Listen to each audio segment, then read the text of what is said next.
My name is Suanne. I've been asked to share my story with you.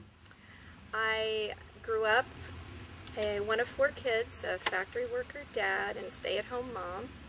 My family also farms corn, wheat, and soybeans. By the time I was a teenager, I was very disenchanted with the small-town farming ways. I was always wishing I were anyone else living anywhere else than the small Indiana town I grew up in. In the book of Ecclesiastes, King Solomon observes that life without God is meaningless. He says, meaningless, meaningless, there is nothing new under the sun. We might as well eat, drink, and be merry, for tomorrow we die. And that pretty much summed up my view of life back then. But fortunately, when I was only 18, I met someone. He was like a breath of fresh air. He pulled me up out of the little black cloud I was living in, and he actually enjoyed life, and he taught me to enjoy the beauty in nature. I discovered that I loved canoeing and hiking and the outdoors, and we both loved John Denver songs. We had a lot of fun that summer, so much so that within 3 short months we were married. We loaded up our red Chevy van with all our wedding gifts and headed west and moved out here to the state of Washington to see what new adventures awaited for us here.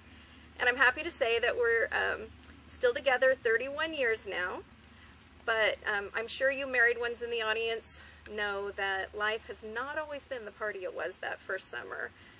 In fact, within 2 quick years, I was a very harried stay-at-home mom of 2 little ones.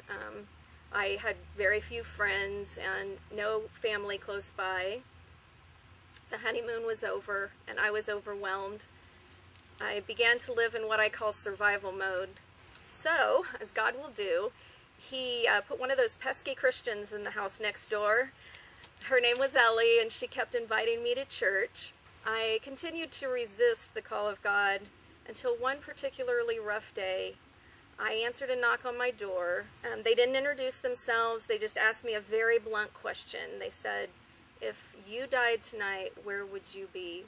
And I am sure I put my hands on my hips, and I said, well, I guess God is the only one who knows that. And I slammed the door in their face.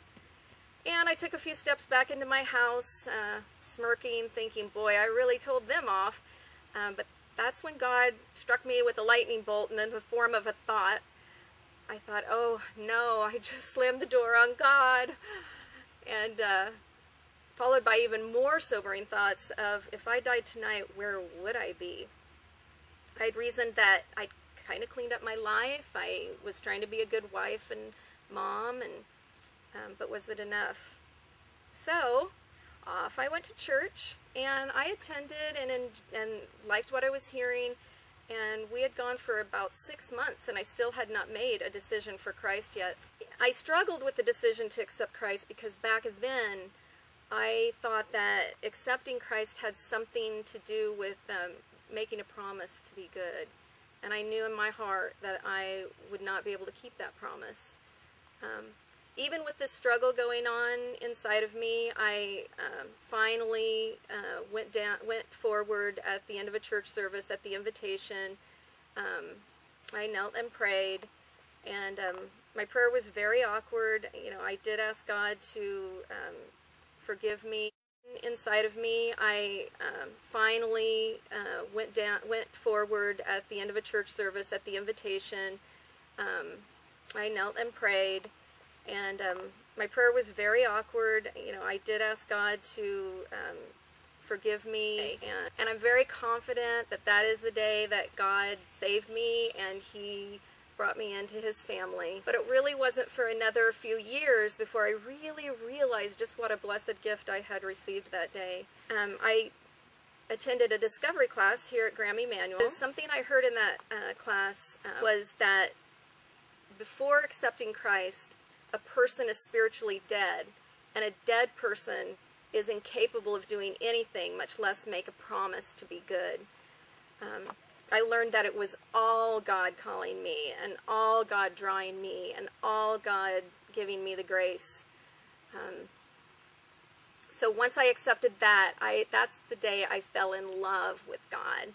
And He loved me even though I couldn't promise to be good.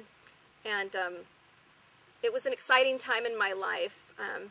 Instead of motherhood survival, I began to want to raise my children to the glory of God. I began to not just be involved at church, but actually seeking out other women in my neighborhood and sharing Christ with them. I was truly on fire for God, and watch out when women are on fire for God. These days, I feel I spend way too much time asking God's forgiveness for the laziness and complacency of my spiritual walk. I know He is the same God that I fell in love with, and He continues to bless my life so incredibly, but I just know that my love towards Him is too often lukewarm. Often I think, where is the power? I feel powerless. Where is the power of the Holy Spirit that I'm supposed to have as a Christian? I heard in a sermon once that maybe the reason I don't feel God's power in my life is because I never attempt anything that's God-sized. And this thought was in my mind when I first heard that the missions team here at Graham Emanuel was putting together another trip to the Philippines this summer. When I found out that the timing of the trip perfectly coincided with 2 weeks I already had scheduled off of work, there was no doubt that God was placing in front of me an opportunity to join Him in His work and perhaps do something God-sized. So I'd like to ask for your prayers for myself and for the 8 other team members who are preparing to leave for the Philippines July 18th. Or I ask your prayer that we would not only be a blessing to the Batak tribe, but that each one of us on the team would experience God in a mighty way. Everyone says that you come back from a mission trip like this a changed person, and that's what I'm counting on, because that's exactly what I need. Hey, thank you for letting me share. God bless everyone. Bye-bye.